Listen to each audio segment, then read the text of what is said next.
A friend of mine had a birthday get-together last year. It wasn't a huge thing, just a dinner for maybe 12 people at a restaurant they had to book weeks ahead of time. And one of the guests, a guy with over 8,000 followers, started posting about it before it even happened. The story countdown, the works. And when the actual night of the party arrived, he was on his phone for most of it. Trying to get the perfect shot of the food, constantly checking who'd seen his story. At the end of the evening, the person whose birthday it was said quietly, not to the guy himself, "It's like he wasn't even really here."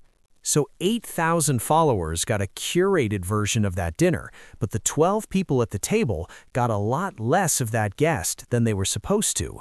And then there was this one guest who never took his phone out, didn't post a single thing, actually talked with everyone, and brought up little details about people's lives from conversations they'd had months ago. He left without broadcasting a single moment of it. The person whose birthday it was texted him the next day just to say how much it meant that he showed up. And that's the contrast. 8,000 strangers seeing a manufactured reality, while 12 people at the table only get a shadow of a person. That is the very thing I want to unpack today. The psychology of why some folks never feel that impulse to broadcast their life, or why others have abandoned it completely, is a lot more compelling and reassuring than you might imagine. I'm going to tackle the uncomfortable part first. See, some people didn't log off social media because they were incredibly healthy and self-aware. Usually, something pushed them away from it. A relationship imploded, or a spell of depression made the chasm between their own life and everyone else's highlight reel feel impossible to stand. Or someone would post something from the heart only to be met with crickets or completely misinterpreted. And when you put yourself out there, that kind of exposure, that vulnerability, when it's not met with anything positive, leaves a mark that sticks around. For so many, stepping away wasn't some peaceful, well-thought-out choice. It was much more of a survival instinct. And that's an important distinction to make, because the common story that people who value privacy are just on a higher level of consciousness is a bit too neat. Sometimes they're simply the ones who were chewed up by the system and refuse to go back for more. That is an entirely legitimate reason and reflects a person's reality. The fascinating part is what comes next, because it's an almost universal experience, and you'll know exactly what I mean if this is your story. The people who step back often report a distinct feeling a few weeks later. An inner stillness takes over. It isn't the fear of missing out. In fact, it's pretty much the complete opposite. It's as if a low-grade hum you didn't even know was there just vanished. And it hits you that you haven't experienced real quiet in a very long time. Then, when you ask what they miss about their old life, nearly all of them pause for a good while before saying something like, I don't miss any of it. There's academic work that helps unpack why that sense of peace emerges. One study that appeared in the Journal of Consumer Research discovered that when individuals expected to share something they were doing, even before they actually shared it, their enjoyment of the event itself decreased in a measurable way. It is the cognitive process of getting ready to capture a moment that partially removes you from it. You find yourself trying to experience something while also framing it for public consumption, and those two modes are in direct conflict. The memory that gets created ends up being less profound, and you build a weaker emotional connection to it. People who live privately, regardless of whether they know about this specific research, recognize that trade-off and at a certain point decided the cost was too high. Often these same individuals were labeled as odd or out of touch, with people wondering what secrets they were keeping. It's an automatic sense of mistrust we point at anyone who refuses to engage in our culture of constant performance, as if choosing not to be seen is basically an admission of guilt. For so many people who were raised with that message, finally learning that there's a real psychological basis for the way they've always operated hits with a lot more impact than someone simply saying, "You were right all along."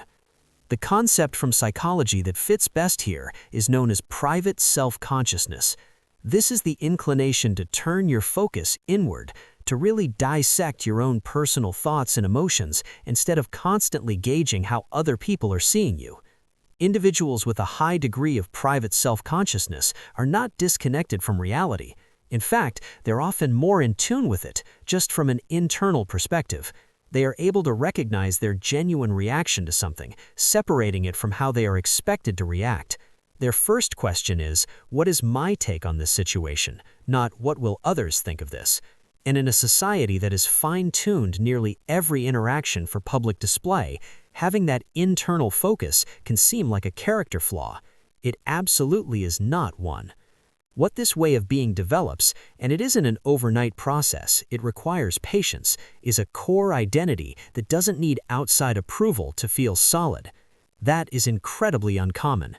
The majority of us are running a non-stop program in the back of our minds, always scanning. Are others engaging with me? Am I coming across the right way? Does my life appear normal? People who are more private, though, sometimes because they want to, but often because they have to, have turned the volume down on that program. The social penalty for that is significant, and it's important to be upfront about that. Staying offline in a culture designed around posting creates a very particular kind of resistance. You become less easy for others to categorize, and suddenly, the people who were just keeping up with your life on their feed have to actually make an effort, and you find out a lot of them won't. Some friendships fade away simply because that easy point of contact is gone. For some people, that can honestly be painful. But what you also discover are the people who do step up, the ones who call, text, and want to make real plans to see you. You realize they are a completely different class of friend compared to those who are just watching your story. In fact, the Harvard study of adult development, which followed people for more than 80 years, came to a consistent conclusion. The quality of the relationships you keep close is one of the most reliable indicators of a long, happy, healthy life. It's the depth of your bonds that matters, not the number of them. It's like the guest who remembered tiny details months later, or the one who sent a text the next morning. That's what the evidence points to. There's an entire generation, actually several of them, who remember what life felt like before social media, back when going silent for a while wasn't a cause for concern. And so many of them say the same thing. Their lives felt like more of their own. Not that everything was better, technology has clear advantages, but there was a richness to everyday moments that didn't need to be documented to have value. That gut feeling that allows you to let an experience simply happen without packaging it into shareable content is a skill younger generations now have to consciously practice because it isn't the default anymore. The people who never lost that ability, or who managed to get it back, often talk about a kind of presence in daily life that others struggle to describe. They're simply in the moment. Whatever is happening, no part of their mind is already workshopping a caption. It's about more than just peace. It's about having control of your own story. It's that feeling that you're truly in the driver's seat of your life. So if you were raised with the idea that you were the weird one for not wanting to overshare, or if people acted like something was wrong with you for wanting your own space, or maybe you've always had a gut feeling that your life was yours in a way social media demanded you give up, you were never falling behind. In fact, you might have been ahead of the curve on a conversation the rest of the world is only just now catching up to. If any of that really hit home with the way you look at social media, pass it along to someone who needs to hear it. You're probably the type who thinks pretty deeply about these things, which means you'll get a lot of value from my other psychology videos on the screen. Go ahead and subscribe and ring the notification bell if you haven't already, so you never miss a new video. And if you'd like to support the channel and keep these psychology deep dives coming, consider hitting that join button. Your support really means the world.